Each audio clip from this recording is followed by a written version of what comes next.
Hiduplah tersembunyi.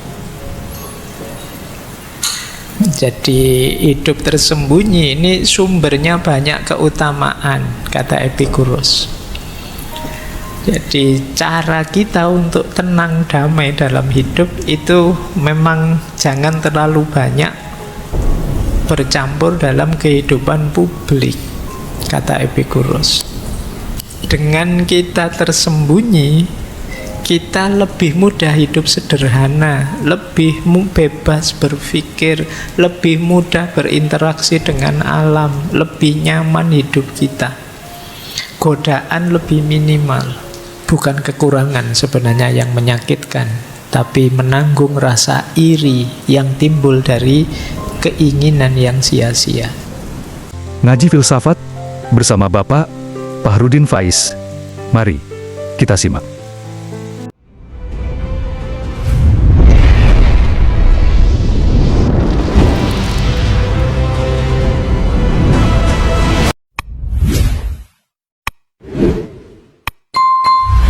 Assalamualaikum warahmatullahi wabarakatuh. Bismillahirrahmanirrahim. Alhamdulillahi rabbil alamin. Wa bihi nasta'inu ala umuri dunya waddin. Allahumma sholli wa sallim wa barik ala habibina wa syafi'ina sayyidina wa maulana Muhammadin wa ala alihi wa ashabihi wa man tabi'ahum bi ihsanin ila yaumiddin. Amma ba'du. Bismillah, mari kita lanjutkan lagi ya ngaji kita. Bulan ini kita membaca diri kita. Ini kalau menurut saya juga bagian dari ayat-ayatnya Allah. Seperti pernah saya sampaikan, ayat-ayat Allah yang harus kita baca itu kalau mengikuti Al-Quran sendiri itu kan jenisnya 4. Yang pertama ayat-ayat qauliyah. Qauliyah itu ya Al-Qur'annya sendiri, itu yang ada kata-katanya.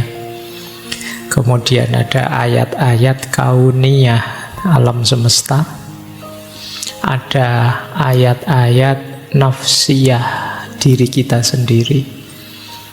Ini kalau dalam Al-Quran misalnya ada ayat yang bunyinya wa fi anfusikum afala tubsirun, dan tentang dirimu apa engkau tidak membacanya, apa engkau tidak memahaminya.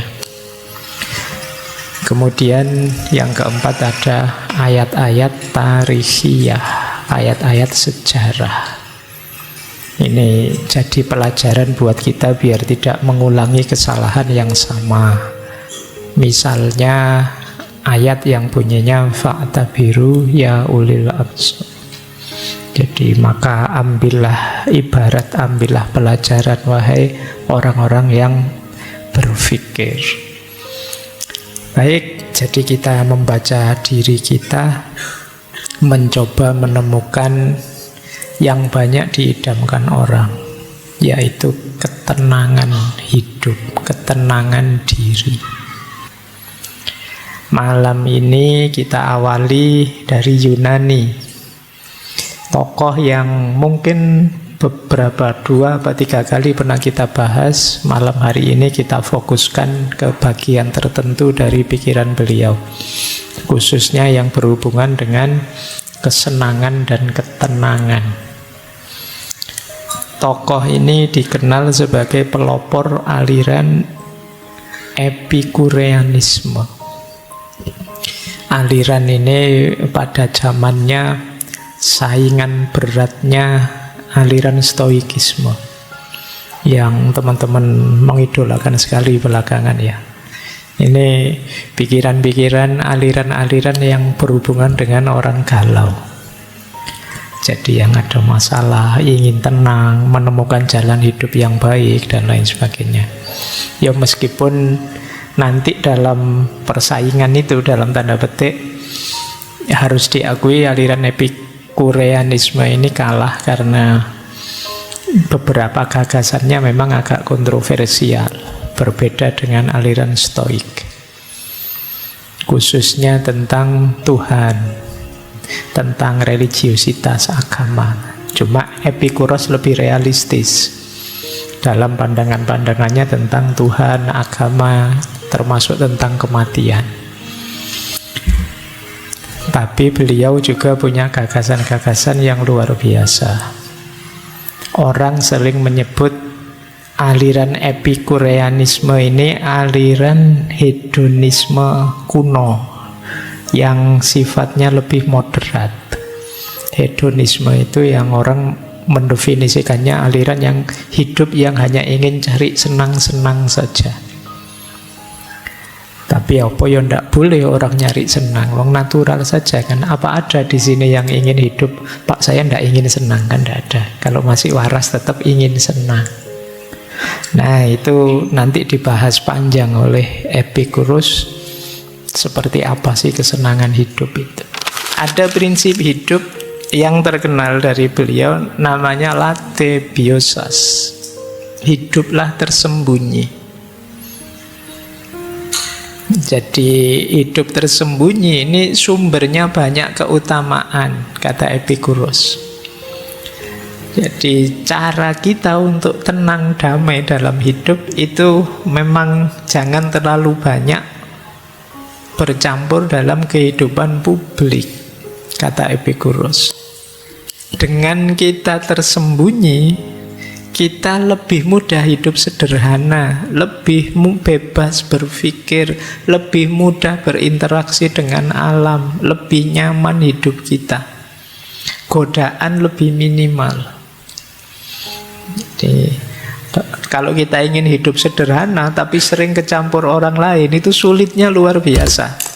Misalnya teman-teman ingin, apalah Pak, hidup saya biasa saja lah Pak, HP lama juga tidak apa-apa ya. Tapi begitu ketemu banyak teman kok HP-nya bagus-bagus ya, mereknya, kita mulai tergoda. Semula sih tidak apa-apa, tapi begitu lihat yang lain, bajunya teman-teman kok bagus ya, kok rasanya asik ya, minuman tadi kok enak ya, kok rasanya, lama-lama godaan banyak. Jadi kita sulit hidup sederhana kalau banyak bercampur orang lain, kata Epicurus. Maka cara mudah untuk kita tidak mudah terpengaruh, late biosas, hidup tersembunyi. Kalau tidak terkenal gimana Pak? Kan banyak orang pengen terkenal. Bagi Epicurus justru terkenal itu ribet. Iya kan? Kalian dikenal banyak orang ya tambah repot. Saya sekarang sekali-sekali juga jadi repot. Bayangkan saya biasanya nongkrong di mie ayam mana, biasanya nongkrong di angkringan mana, sekarang harus mikir 2 kali. Begitu asik di angkringan, Pak Faiz ada di sini. Jadi kamu anggap enak, ndak enak, kata Ibu, dan itu jadi terpengaruh kan. Dulu saya isi saja, saya pakai baju lah, pakai apalah, suka-suka saya. Sekarang mulai mikir, wah nanti jangan-jangan dianggap tidak pantas ini sama teman-teman, dianggap tidak cocok, tidak sopan. Saya sekarang bajunya mulai gini-gini. Dulu ngaji filsafat awal baju biasa saja, lengan pendek dari kantor, santai saja. Sekarang mulai mikir, karena kalian lihat saya, karena kalian nanti mesti minta foto-foto, minta selfie. Tidak enak saya kalau pakai baju asal-asalan. Itu ribetnya hidup yang terlalu sering bercampur. Maka prinsip basicnya dari Epicurus itu late biosas. Hiduplah tersembunyi, lebih bebas, lebih nyaman. Itu gambaran ya hidup. Jadi beliau ini tidak cuma berteori. Bagi beliau eman sekali kalau filsafat itu hanya berhenti di teori. Baik, kita lanjut ya. Kita mulai. Jadi dasar pikirannya Epikurus tentang ketenangan hidup itu adalah dua keadaan utama. Yang satu namanya aponia, yang kedua namanya ataraksia. Kita belajar dulu yang pertama. Keadaan utama yang pertama namanya aponia. Aponia itu artinya bebas dari rasa sakit. Orang hidup itu pertama-tama menghindari rasa sakit, baru kemudian mencari rasa enak, rasa nyaman. Ini dasar pertama sudah. Kalau masih ada sakitnya, tidak bisa kita tiba-tiba mencari enak. Jadi sembuhkan dulu sakitnya. Maka dalam hidup, rumus hidup paling dasar pertama itu membebaskan diri dari rasa sakit. Apa yang harus kita lakukan untuk bebas dari rasa sakit? Dan kalau di Epikurus yang dimaksud rasa sakit ini sakit fisik. Jadi makanya beliau ini agak mirip Aristoteles dalam aspek realistik materialisnya. Jadi bukan sakit-sakit yang dalam, tapi sakit fisik. Kalau jasmani kita sehat, untuk selanjutnya ngurusi batin, ngurusi apa saja lebih simpel. Tapi kalau jasmani kita sakit, susah sudah. Misalnya kita demam, panas, ngereges, pusing, puyeng, diajak diskusi meskipun tentang cinta kah, tentang ikhlas kah, tentang sudah Pak, pusing Pak, nggak bahas ikhlas dulu, nggak bahas cinta dulu, ini ngereges, pusing, nggak karu-karuan kok. Kan kamu mesti begitu. Ini yang disebut prinsip aponia. Maka awalnya tetap harus bebas dari rasa sakit. Jangan kalian sepelekan kesehatan tubuhmu. Pak, saya pokoknya filsafatan saja sampai dalam pikiran, sampai memuncak. Kesehatan nomor 2. Jangan salah, kalau kamu menomorduakan kesehatan, begitu kamu sakit, yang nomor 1 tadi juga hilang. Makanya dulu pernah ada pepatah itu, dalam tubuh yang sehat terdapat jiwa yang sehat. Kalian kan kadang komplain, yo kan kebalik Pak, jiwa dulu baru tubuh sehat. Tapi memang kalau kita sedang sakit, mau apa juga ndak jalan. Mbok perutmu mules, meskipun kamu ketemu idolamu yang seperti siapa, apa artis apa sopo, ya tetap kamu akan menyelesaikan mulesmu dulu. Itu pentingnya aponia ini. Jadi kalau ingin hidup tenang, bahagia, dasar pertama harus kita ingat, bebas dari rasa sakit. Gimana caranya? Yang pertama, penuhi kebutuhan dasar. Ya, kebutuhan dasar primer ya, yang sering disebut orang itu misalnya makan, minum, termasuk kalau sudah waktunya seks. Ini basic. Jadi makanya kenapa kok kalian sering galau, jangan-jangan ya kalian sudah waktunya.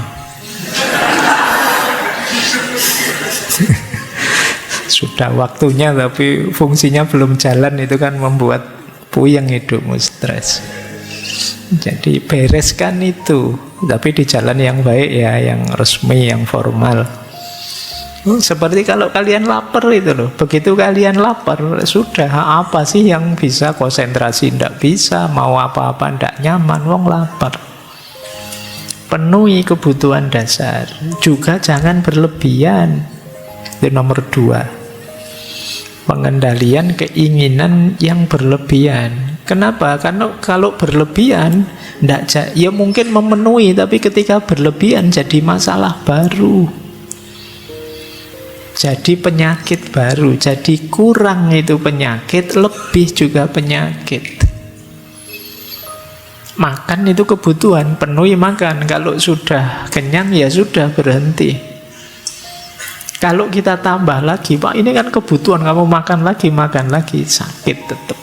Seenak-enaknya makanan ya, piring pertama nyaman, piring kedua lumayan, meskipun tinggal setengah nikmatnya. Piring ketiga kamu mulai berjuang, piring keempat kamu sudah hampir muntah, itu sudah. Padahal itu mungkin makanan enak yang kamu senangi. Tapi kenapa jadi masalah? Karena berlebihan. Jadi penuhi kebutuhan dasar dan jangan berlebihan. Yang ketiga, hindari hal-hal yang merusak tubuh, apapun itu. Saya beberapa kali ngaji tema ini, selalu kemudian pertanyaannya, berarti merokok tidak boleh ya Pak? Mesti gitu, pikirannya selalu ke situ. Ya terserah lah, kamu mikir sendiri, sudah besar kok. Jadi sudah ngerti mana yang baik. Pokoknya intinya, hindari hal-hal yang menurutmu merusak kesehatanmu, merusak tubuhmu. Ya sekarang teori-teori, konsep-konsep tentang kesehatan kan banyak. Jalankan sesuai yang kamu yakini. Jadi yang merusak-merusak dihindari. Apa saja itu, ya tidak hanya rokok, mungkin ya begadangnya, mungkin ya gorengannya dan lain sebagainya. Kita kan makanan pokok kita gorengan. Kalau tidak ada gorengan kita tidak enak makannya. Nah, kita sendiri yang tahu. Dan menghindari yang merusak tubuh itu berhubungan dengan menyadari keterbatasan tubuh kita. Ini rumus pokoknya di situ. Mungkin saja di antara kalian ada yang bilang, Pak, saya itu kuat, Pak. Kalau sekedar rokok saja tidak mungkinlah merusak kesehatan saya. Ya monggo saja. Kalian yang tahu limitnya, batasnya dirimu. Jadi maka ini yang tadi saya sebut, membaca ayat-ayat nafsiyah, membaca diri kita. Sejauh mana ketahanannya, sejauh mana kekuatannya. Baik, jadi ini basic ya, namanya aponia. Kalau ingin hidup tenang, ya rumus pertama sebenarnya menghindar dari rasa sakit. Berarti rumus pertama hidup tenang itu sehat. Kalau kalian tidak sehat, ya tidak mungkin tenang. Mau tenang gimana, wong pusing. Mau tenang gimana, wong mules. Mau tenang gimana, wong kita ngerges dan lain sebagainya. Kita lanjutkan. Keadaan utama kedua. Ini yang tadi kita sebut ataraksia. Kalau tadi fisik jasmani, kalau ini batin. Menarik kalau teman-teman mencermati, baik dalam stoikisme maupun epikureanisme ada istilah ataraksia. Nanti ada lagi satu aliran skeptisisme. Skeptisisme itu salah satu tokohnya juga gurunya Epikuros, namanya Philo. Kalau Philo juga punya pandangan skeptik dan juga punya pandangan ataraksia. Apa sih ataraksia? Kalau di stoikisme, ataraksia itu pengendalian diri dan penerimaan hal-hal yang berada di luar kendali. Yang kita kontrol, bisa kita kontrol, ya kita kontrol. Yang tidak bisa, ya kita terima saja. Yang dalam kuasa kita, ya kita urusi. Yang di luar kuasa kita pasrahkan. Jadi ini gaya stoik. Dulu kita berkali-kali pernah bahas ini. Jadi kalau ingin tenang, mari kita urusi yang dalam kuasa kita saja. Jangan ngurusi yang di luar kuasa kita. Misalnya wataknya orang lain, itu kan di luar kuasa kita. Sulit kita mengontrolnya. Tapi kalau watak kita sendiri, kita bisa mengontrolnya. Respon kita terhadap kelakuan orang lain itu dalam kuasa kita. Tapi kelakuannya orang lain itu ya di luar kuasa kita. Kalau kita sadar seperti ini, nanti hidup kita lebih tenang. Ada orang kurang ajarnya luar biasa. Ya biar saja dia kurang ajar, yang penting saya tidak terpengaruh kok. Nah ini kita lebih tenang. Ini pernah kita jelaskan dulu di banyak sesi tentang stoikisme. Kemudian yang kedua ada skeptisisme. skeptisisme itu dari Viro dan kawan-kawan, ataraksia untuk kita bisa tenang adalah jangan menilai hal-hal yang tidak pasti. Jadi menilai hal-hal yang tidak pasti itu kan kita sering, tiap hari pekerjaan kita itu kan menilai. Segala yang berhubungan dengan manusia, dengan humaniora itu sebenarnya banyak yang tidak pasti. Kalau kita pastikan, biasanya nanti kita gelisah. Jadi misalnya, ini boleh enggak? Ya biasanya jawabannya ini bisa boleh, bisa tidak. Segala yang tentang manusia itu secara umum memang vonisnya adalah tergantung. Tidak ada yang pasti. Uang banyak, bahagia enggak? Tergantung. Tidak mesti juga. Lebih bahagia kalau uangnya sangat banyak. Tidak, ya banyak orang yang uangnya sangat banyak malah masalahnya berkali lipat daripada kita yang tidak punya uang. Jadi kalau kita yang tidak punya uang kan simple, kita tidak mikir macam-macam. Yang kita pikirkan cuma satu, gimana caranya punya uang. Kalau yang uangnya banyak, mikirnya neko-neko itu kan, mau dipakai ini, tidak cocok dipakai itu, tambah panjang pikirannya. Jadi tidak mesti juga. Punya pasangan cakep, bahagia enggak? Tergantung juga. Ya kadang-kadang malah lebih bahagia pasangan yang enggak terlalu cakep. Pasangan cakep tiap hari kamu mikir, galau, ini jangan-jangan tak tinggal ngaji di luar digodain orang. Jangan-jangan kamu cepet tua karena khawatir terus. Coba pacarmu biasa-biasa saja, cenderung jelek, kamu santai. Enggak, kamu enggak khawatir digoda orang. Alah Pak, tenang saja, aman, enggak mungkin ada yang mau goda. Nah, itu kan enggak terbayang oleh kita. Itu kata Viro, banyak yang tergantung kok. Jadi teman-teman yang jurusan kuliahnya humaniora, kalau pas ujian kok enggak bisa jawab saja tergantung. Itu kan bisa tergantung. Kalau begini mesti bagus, nggak tergantung Pak, orangnya sehat apa enggak. Kalau orangnya enggak sehat ya enggak. Oh, ada gantungannya banyak. Jadi itu kata Viro, kayak seperti kalau kita paham rumus ini, kita tenang, kita tidak mudah kaget, kita tidak mudah galau. Ya memang tidak pasti hidup manusia itu. Nah ini gaya kedua. Ada gaya ketiga yang kita pelajari ini, Epikureanisme dari Epikuros dan kawan-kawan. Menghindari sakit dan menikmati hidup secara sederhana. Jadi ataraksianya Epikureanisme itu batin tenang, bebas dari kecemasan, dan hidup damai. Syaratnya 4. Ataraksianya Epikureanisme itu, yang pertama tadi sudah disebut ya, sederhana dan jangan berlebihan. Nanti ada ureannya di belakang. Yang kedua, punya sahabat, teman untuk berbagi, saling mendukung, saling menasehati dan lain sebagainya. Ini hidup kita akan lebih stabil ketika kita sadar apapun yang terjadi dengan diriku, ada teman yang menemaniku, mensupportku. Ini hidup lebih tenang. Kemudian rasional. Jadi hidup lebih rasional itu menenangkan. Nanti sampai ke belakang kita menjelaskan ini nanti. Kemudian hidup yang alamiah. Nanti beliau mengkritik keras orang yang cemas dengan kematian. Kematian itu alamiah saja, ngapain kita takut mati? Orang yang takut mati itu tidak pinter, kata Epikuros. Karena kenapa? Waktu kita mati itu kan kita tidak sadar. Kalau kita tidak sadar, ya kita takut apa? Sesuatu yang tidak bisa kita sadari. Nanti ada uraiannya di belakang.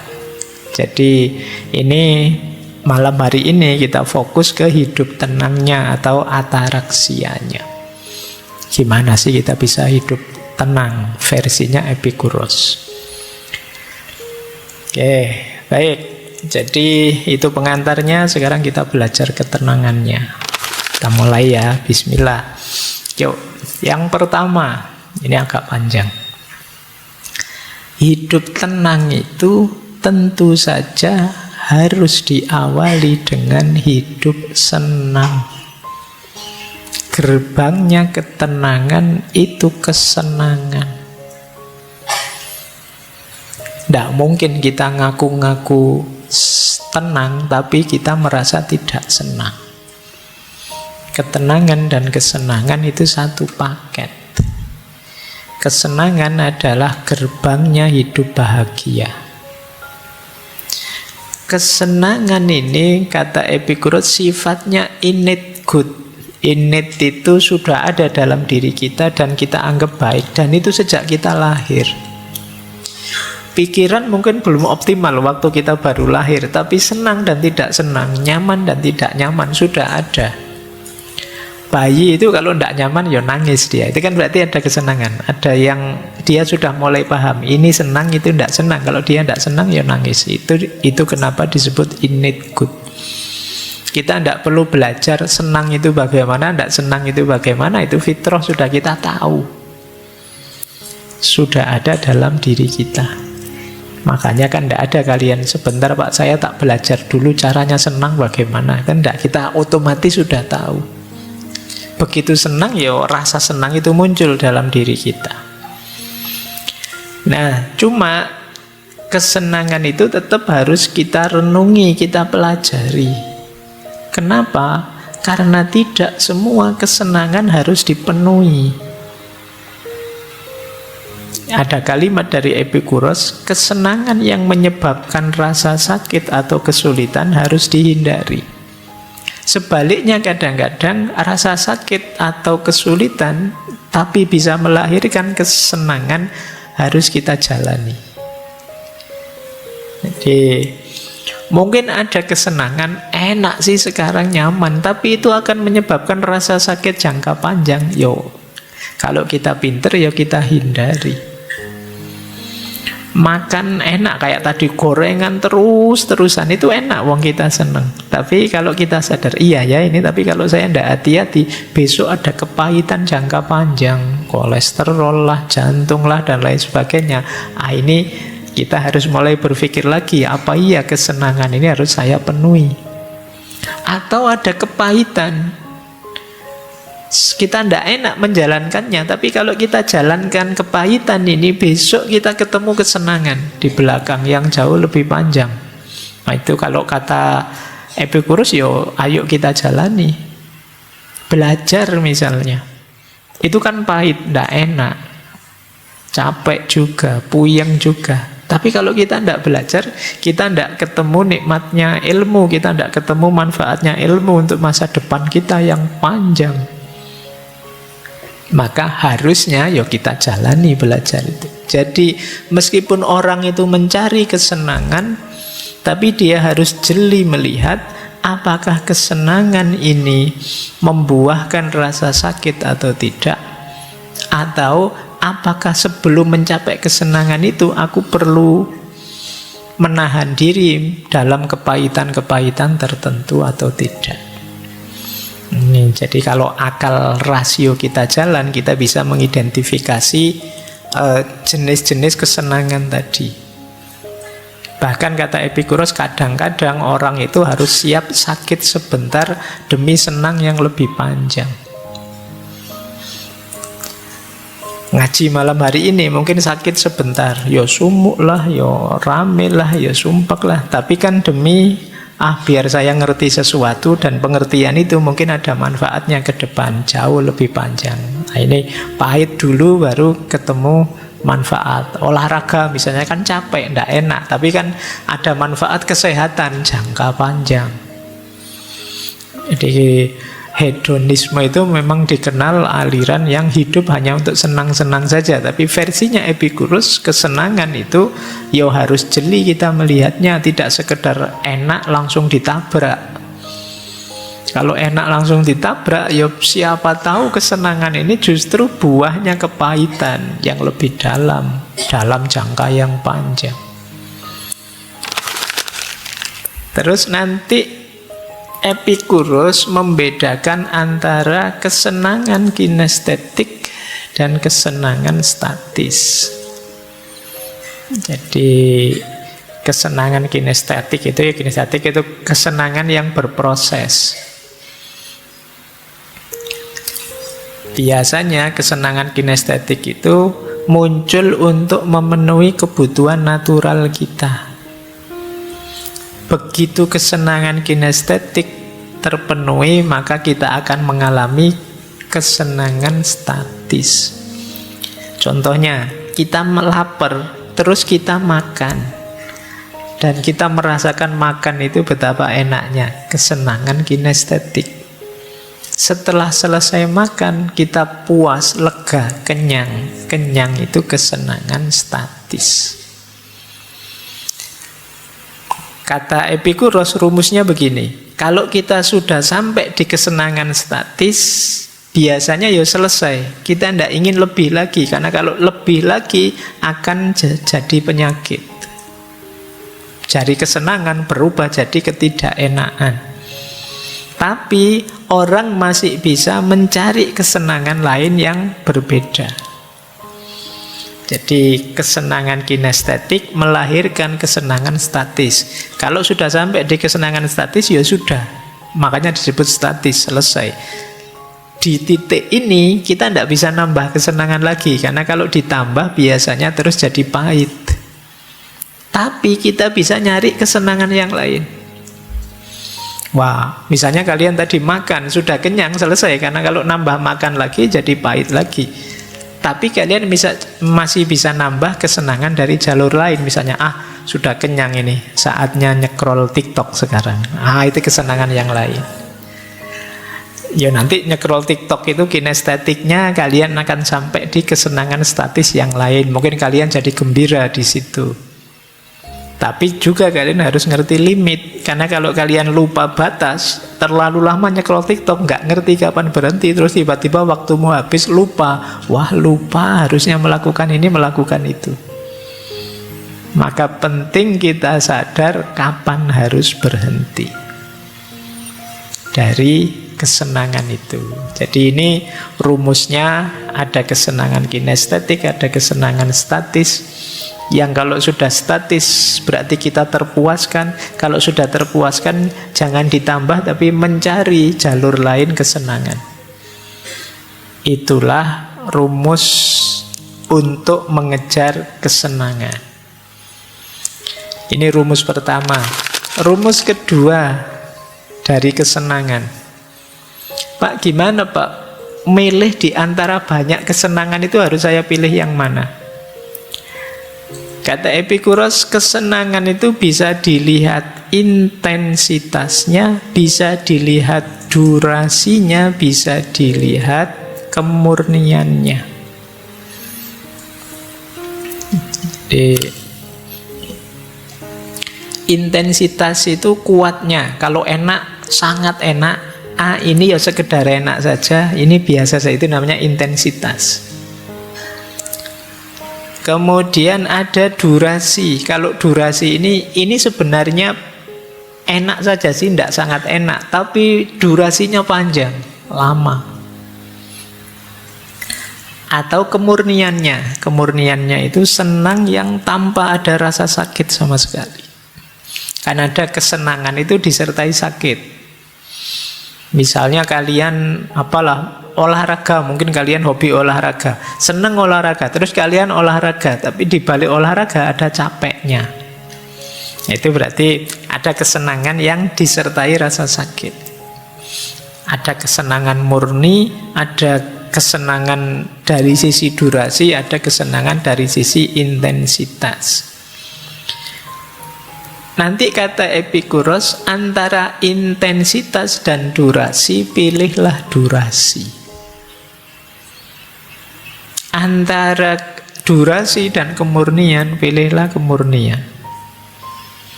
Jadi nanti kesenangan murni itu nanti pada akhirnya ketemu kesenangan-kesenangan yang lebih batin, lebih spiritual. Tidak sekedar kesenangan materi. Biasanya kesenangan materi itu selalu ada unsur rasa sakitnya. Jadi kalau tabrakan antara intensitas dan durasi, pilih durasi. pilihlah kesenangan yang jangkanya jauh lebih lama, lebih panjang. Kayak tadi loh, makan itu mungkin enaknya luar biasa dibandingkan enaknya belajar. Enaknya belajar mungkin tidak senikmat waktu kalian makan, tapi belajar ini senangnya bisa jangka panjang. Kalian bisa menikmatinya jauh lebih panjang. Pilih yang durasi. Tapi nanti ada juga yang murni. Kalau murni ini ya asli, berarti tidak kecampur apa-apa. Ini pasti kesenangan sejati. Nanti ketemu para sufi misalnya, senangnya dekat dengan Allah, senangnya dan lain sebagainya. Nah, maka untuk kesenangan murni itu ya, beliau bilang begini, there was no reason to eat, drink, and be merry today if you are going to have a headache from it tomorrow. Tidak ada alasan untuk makan, minum, atau kawin kalau hari ini kalian sedang pusing. Jadi ini masih ada sakitnya. Baik. Apa kesenangan yang diawali rasa sakit? Di situ diistilahkan ya, makan diawali lapar, hubungan suami istri diawali nafsu. Ini kan diawali sakit, diawali keinginan yang belum terpenuhi. Tapi nanti ada kesenangan yang lebih murni. Epikuros mencontohkan misalnya kesehatan dan persahabatan.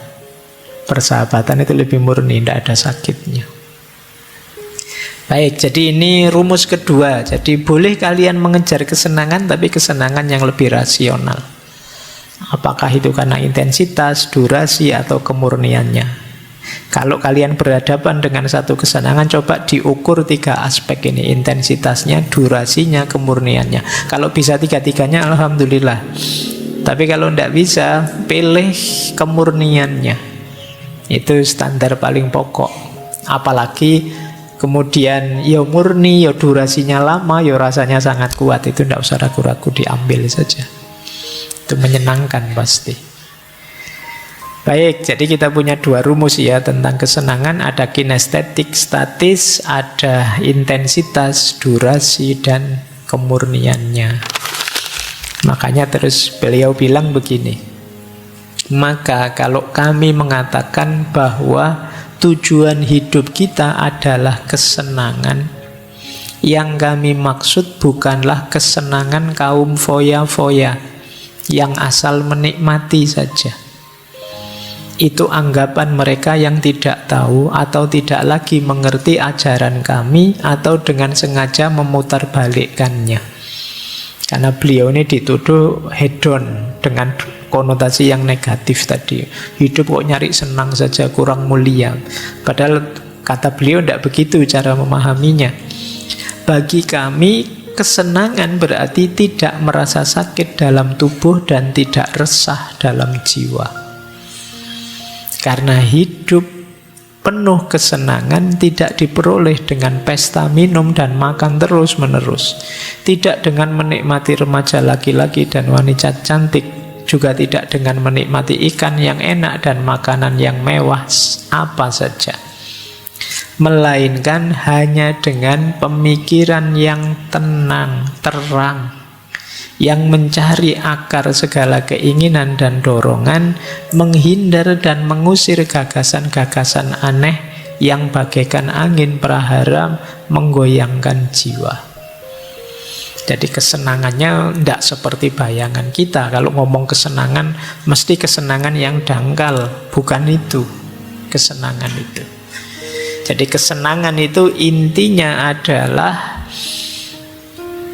fisik yang tidak sakit dan jiwa yang tidak resah. Kalau kita melakukan sesuatu yang meresahkan jiwa, ya berarti kita tidak bisa menyebutnya kesenangan meskipun rasanya nikmat. Baik. Terus beliau menyebut begini, pada permulaan segala-galanya ada akal budi, milik kita yang paling bernilai. Dari akal budi, keutamaan-keutamaan lain semua dapat disimpulkan. Akal budi mengajar kita bahwa tidak mungkin hidup senang kalau tidak hidup secara rasional, bersusila, dan adil. Juga sebaliknya, mustahil hidup rasional, bersusila dan adil tapi tidak merasa senang. Karena keutamaan menyatu erat dengan hidup senang. Dan yang satu tidak dapat dipisahkan dari yang satunya. Mungkin kemarin-kemarin kita merumuskan hidup senang dan hidup baik itu dua hal yang berbeda. Kalau di Epikuros tidak. Tidak mungkin kita bisa senang kalau kita tidak hidup baik. Dan tidak mungkin kita ngaku orang baik tapi tidak senang. Jadi kalau yang pertama jelas bahwa tidak mungkin kita bisa hidup senang tanpa hidup baik. Karena yang melahirkan kesenangan itu pasti kebaikan-kebaikan. Dan tidak mungkin kita hidup baik tanpa senang. Karena kalau kita melakukan kebaikan dan tidak merasa senang, berarti kita tidak utama. Mungkin kebaikan itu ya terpaksa saja, formalitas saja. Kita tersiksa oleh kebaikan itu berarti kita belum menghayatinya. Jadi orang baik pasti bahagia. Dan orang bahagia pasti baik.